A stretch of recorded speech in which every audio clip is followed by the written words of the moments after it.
Diego reminds me of California, cause there's no place like California. California, A-A-T-L-M-I-A-D-M-V. All reminds me of California, cause there's no place like California. California, California, no place like California. C-A all day. C-A-D-M-V-M-I-A. All reminds me of C-A. Sean.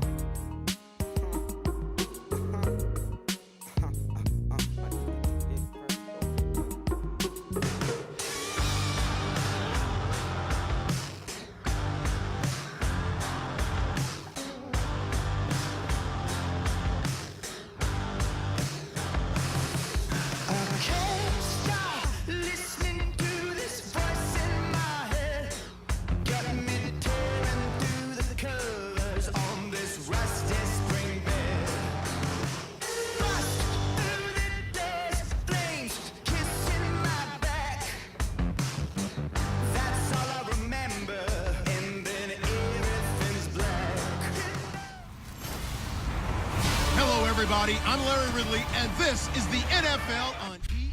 All right, Larry, thank you. We are in the Pacific Northwest as we get set for football at CenturyLink Field here in Seattle. Tonight, on this fine Thursday night, we've got a good one in store between the New Orleans Saints and the Seattle Seahawks. Tyler Lockett now with a return. And not a bad return here. He gets it out to the 25-yard line. And a Russell Wilson-led Seattle Seahawks offense takes the field. And last year, 21 touchdowns, 11 interceptions as we look back at 2016 for Russell Wilson. And made the playoffs, but the bar's been set so high in Seattle. And did you call this past year a success for Wilson and company? No, because that's what Seattle's all about. For them to not get back to the Super Bowl, none of them would deem the season a success. But I thought they made progress because, remember, that offensive line was in shambles. By the end of the year, they were starting to play a little bit better. I thought Justin Britt at center was especially good. But for Russell Wilson, he's proven now he can carry a team, but he's better when they still are tailback-centric. A huge play there right off the bat. 44.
So the run gets them the first, and now they operate with a fresh set of downs.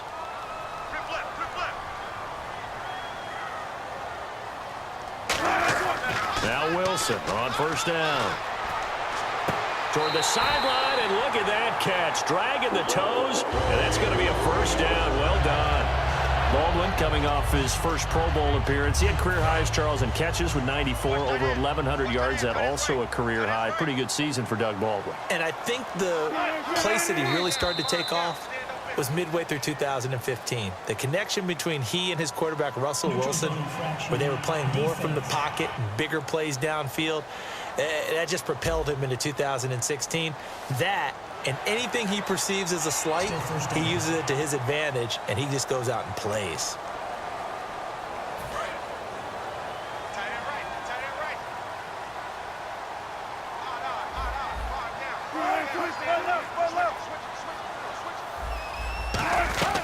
Following the penalty, it's Rawls. And he's going to be brought down just shy of the 5 at the 6.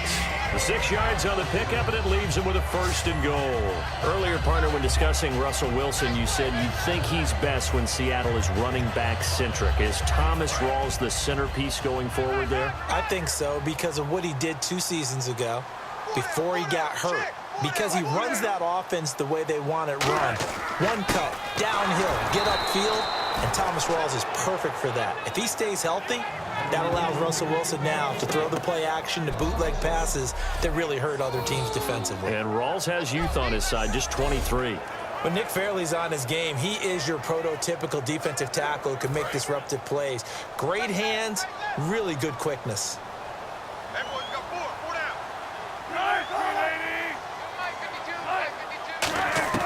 On second down, Wilson. Just a 1-yard pickup on the play, and that is going to set up third and goal.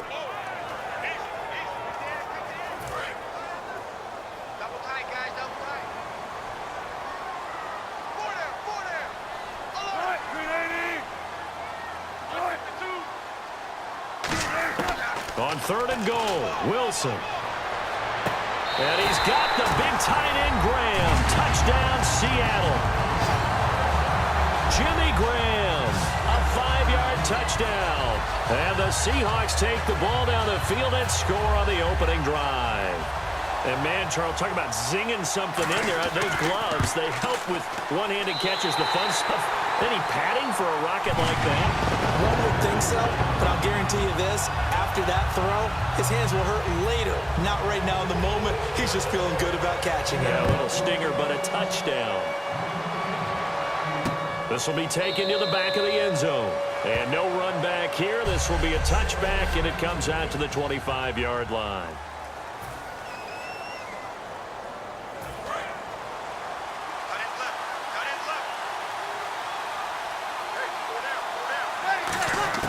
On first down, Breeze. Over the middle, open is Thomas. That throw good for 4. It's second down.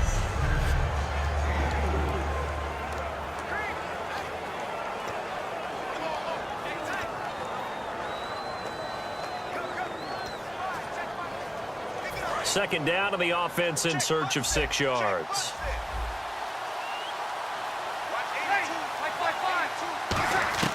Breeze to throw on second down. Over the middle, it's Thomas. And able to get this one across the 45 before he's brought down. And this last year, right around mid-season, it's kind of when Michael Thomas emerged as Drew Brees' favorite target. And he finished leading all rookies, 92 catches, over 1,100 yards. And one of the things I remember most about learning about Michael Thomas last season when I did a Saints game was finding out how much winning meant to him. Multiple teammates talked about after a loss how upset he was, how much he put into practice getting ready for the next week, and how much he was looking at other guys and wondering, do you care as much as I do? And that's a really big deal for a rookie receiver, and he translated it into action the rest of the year. Now Breeze throwing on second down. Going up top, and he's unable to grab it. Thought he might have had position, couldn't hold on, third down.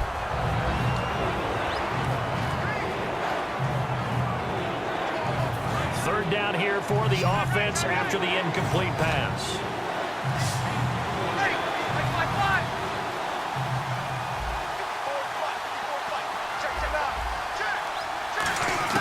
On On 3rd and long, it's Breeze.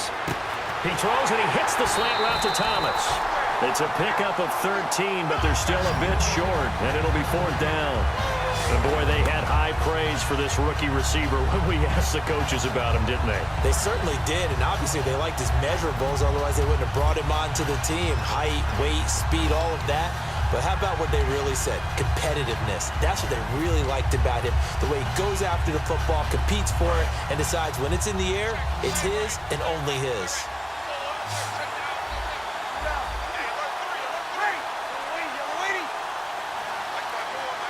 The motion man here, Flainer. Time running out here on the play clock. Throwing now is Breeze. And it is incomplete. Boy, it looked like he had it and dropped it. And the Seahawks are going to take over the football. He'll have a tough time living that one down. It's one thing, Charles, to drop a pass. It's quite another to drop it on 4th down. And so many teams work on that in terms of locking in on those key downs. You know, I've seen, you and I both been to practices where we've seen, hey, 3rd down situation, big 3rd down alert, lock in here, 4th down play, make sure you focus just a little bit extra. It didn't pay off in that situation.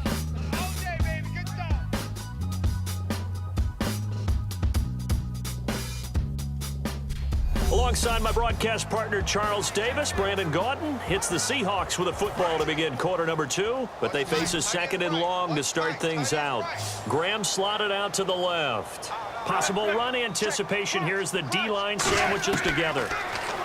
Here's Wilson. It's caught on the left side by Baldwin. And he will score. Touchdown, Seattle. Doug Baldwin, 62 yards. And the Seahawks get the quick strike touchdown. Good pass, clean catch, and a house call there on the fly route. And not that much room to operate. So that tells you about his acceleration. We always talk about being able to go from 0 to 60 real fast. It took him less time than that to get the top speed and complete that play. This will be fielded at the 6. And he'll take it past the 25 and up to the 28-yard line.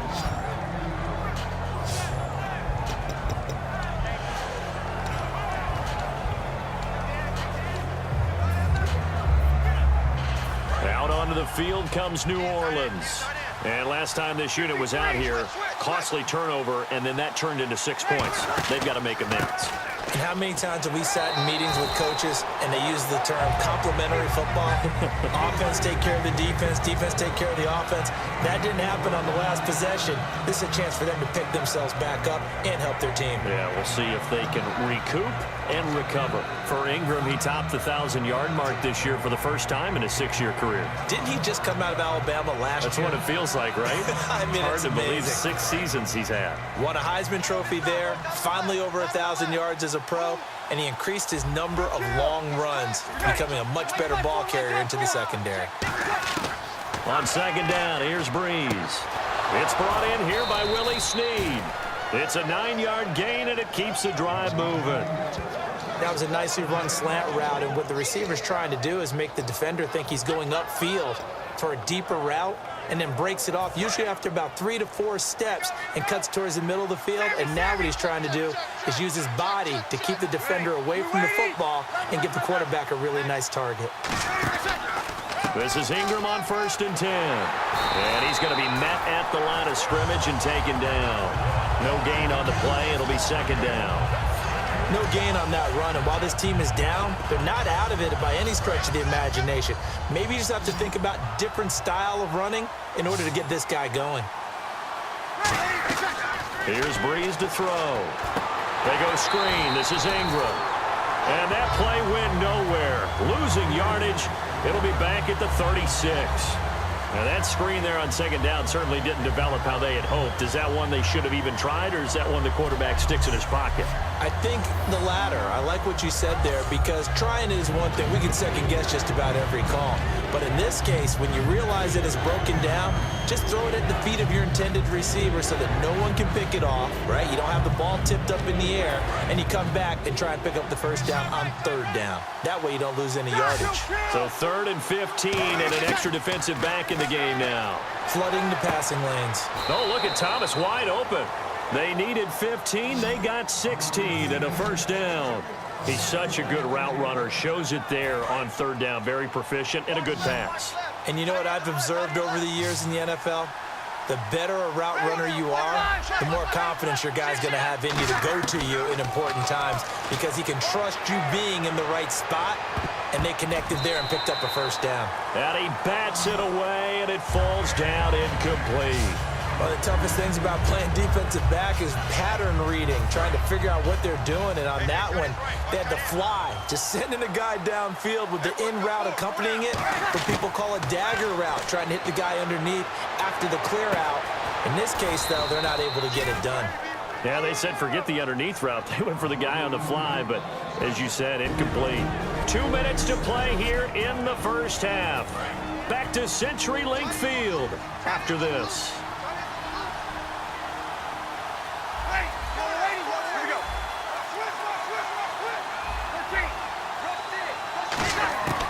Breeze now on first down.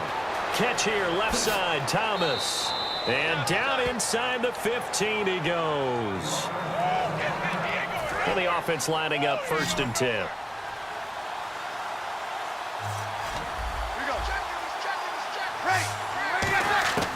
Into the red zone, it's Breeze. He goes underneath to Ingram. A gain of 4 on the play, and that'll make it 2nd down.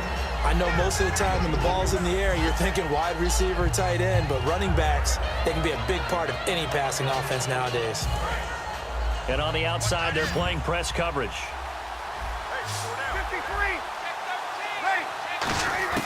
Again, they'll throw with Breeze. That's caught at the 1. And he is into the end zone. Touchdown, New Orleans. Willie Snead from 8 yards out. And the Saints are back within a score. As a former DB, you might not like to see that, but from a wide receiver's perspective, those are the plays they dream of. Correct on both counts, all right? Because once he took off, I mean, let's face it, that should have been done in Big Sky country. Aren't any speed limits out there? And off he went. Glad I wasn't the one trying to chase him. Morstead out now following the touchdown to kick. This is fielded at the chalk of the 10. And a pretty slick return there as he's up just shy of the 45-yard line.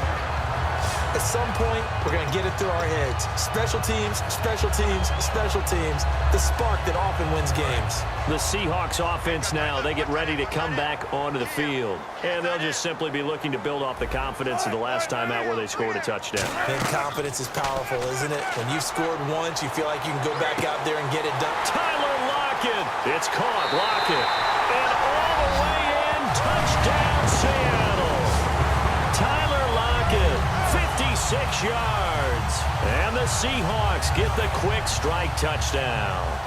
And correct me if I'm wrong, that was just a simple fly route, wasn't it? No, there's nothing to correct at all. You've got it down pat. And I just remember as a player, when I'd be in practice sessions and I'd hear 9 from the receivers, that meant fly route, go. Uh-oh, look out. That was the 9, and he just kept going all the way into the end zone for the touchdown. This is taken at his 4. And he's up across the 25 and down at the 28-yard line. We focus our attention on the Seahawks defense now. And a touchdown given up the last time they were out there, so maybe need to refocus a little bit. And make sure that they don't start finger pointing with each other, because oftentimes when a touchdown's given up, you say, okay, where did that happen? Who broke down? Who gave it up? Instead, just go back out there, be a unit again, and try and play a little bit better. Yeah, see if they can play a little bit better on this drive. Now Breeze. It's caught left side by Cooks. And he goes out of bounds across the 40-yard line. I think that's a big pickup for a first down because when you run a drag route against zone, you're sometimes asking for trouble because you might run into a defender. Yeah, well, there they ran into a first down, executed it to perfection. Looks like the defense in press coverage here.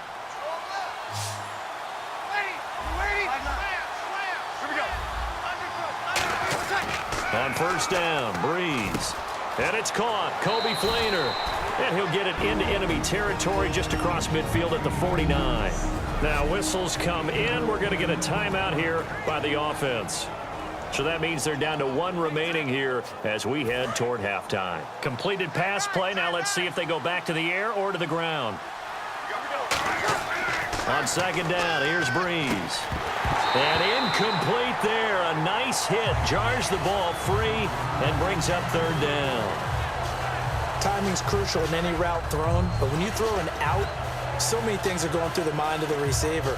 Catching the ball, timing it up with the quarterback. Are my feet going to get down in bounds? On that play, all those things going through his head might have caused him to drop it.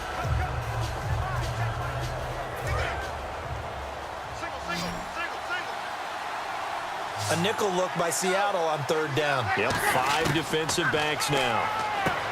Here's Breeze to throw. Out to the flat. That's complete to his running back. Officially a gain of just a yard there, but they do convert on 3rd and inches. Looking to speed things up here, going with some tempo. On 1st and 10, here's Breeze. And the tip there altered the ball flight, and it falls incomplete. It'll be 2nd down. So much of this game is about leverage. We always talk about low man wins in the trenches. Well, it's like that at just about every position. And sometimes, if you lose that leverage and you're losing the battle, just jump up at the line of scrimmage and try and bat the ball away. And that's exactly what happened there. Thomas, the lone receiver, left.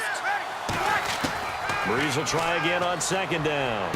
And Cooks has it over the middle. 17 yards on the pickup there. The drive will continue. It's a 1st down. Now hold everything here. We're going to get a timeout by the offense. And with halftime on the horizon, they'll be out of timeouts from here forward.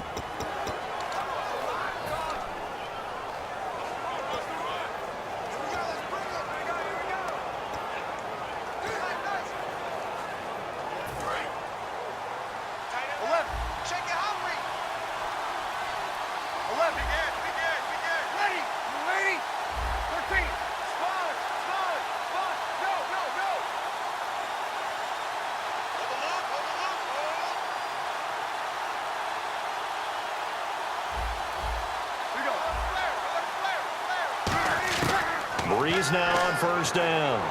He'll air it out deep for Thomas. And he knocks the ball away, and it falls incomplete.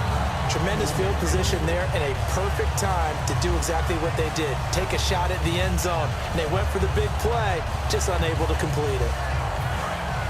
Looking to jam the receivers at the line here. Press coverage look defensively. Back to the air on 2nd down. It's Breeze. Fuller brings it in over the middle. And inside the 20 before he's brought down. A really nice pickup of 14 yards, and it moves the sticks. And quickly they get to the line. Into the red zone, it's Breeze. Into double coverage, and it's intercepted. Picked off by the Pro Bowl safety Cam Chancellor. And his guys have got it back at the closing stages of the 1st half. That late in the clock, 2nd quarter, why not just run it a time or two and get it into the locker room? What you're saying makes absolutely perfect sense. Run it and get out of there. But I'm just wondering if the pressure of today's NFL and the high-powered offenses that you're facing may force them. Well, that came a little abruptly here. Still working on my apple up in the booth. Hang on here. Let me spit this out. And we can get to the 3rd quarter now. That's fielded in the end zone. And he'll be brought down at the 23, make it the 24-yard line. Out come the Saints now. They'll go on offense first here to begin the 3rd quarter. They have the ball here for the inaugural drive of the 2nd half. Pretty big deficit, though. We'll see what adjustments were made in that locker room. And I never want to make something more important than it actually is, right? I don't want to create more hype than what is there. But this you're is going to do that? I'm doing it.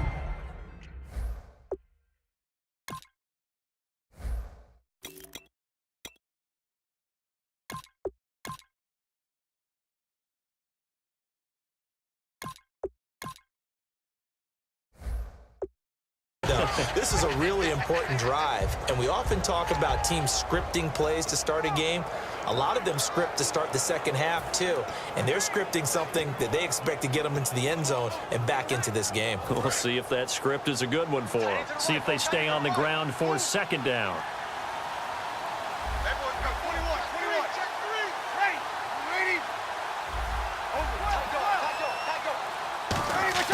Now Breeze throwing on second down. He's going to wind up and air it out. And they went for a big play through the air on second down. Couldn't connect. Now it's third. Sure, that pass was incomplete as they made an attempt to get a big one downfield. But that's okay because the second part of that is if you don't get the completion, at least you've told the defense you're trying to stretch them out a little bit, and they may have to change accordingly. Third down at 8 now.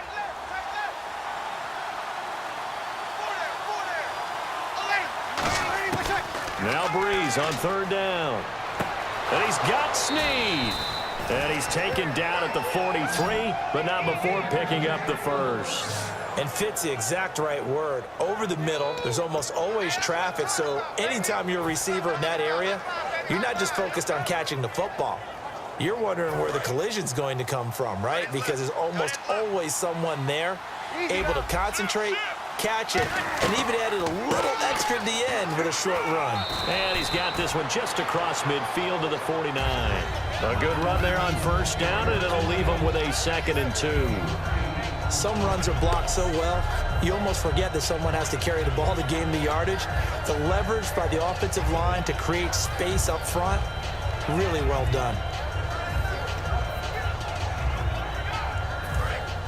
And on the outside, they're playing press coverage.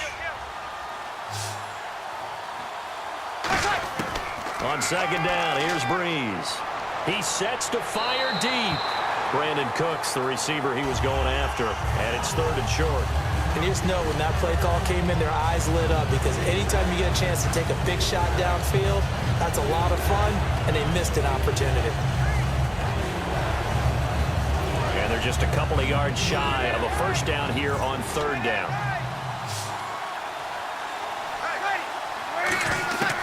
Breeze looking to throw on 3rd and 2. It's complete to Flainer. And they get 14 yards there at a first down. And they're going to speed things up here. On 1st and 10, here's Breeze. It's caught left side by Cooks. And they do get him down, but he's inside the 5 all the way to the 3. There will always be a place for methodically marching the ball downfield. But when you can pick it up in big chunks and strike like that, have explosive plays, that's often the difference in winning and losing. Those types of plays that can knock a defense off balance, that'll drive a team towards a victory.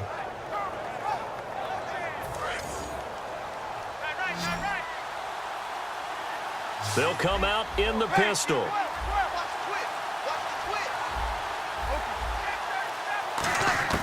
Breeze to throw again. And this is caught. It's the tight end Flainer for the Saints touchdown.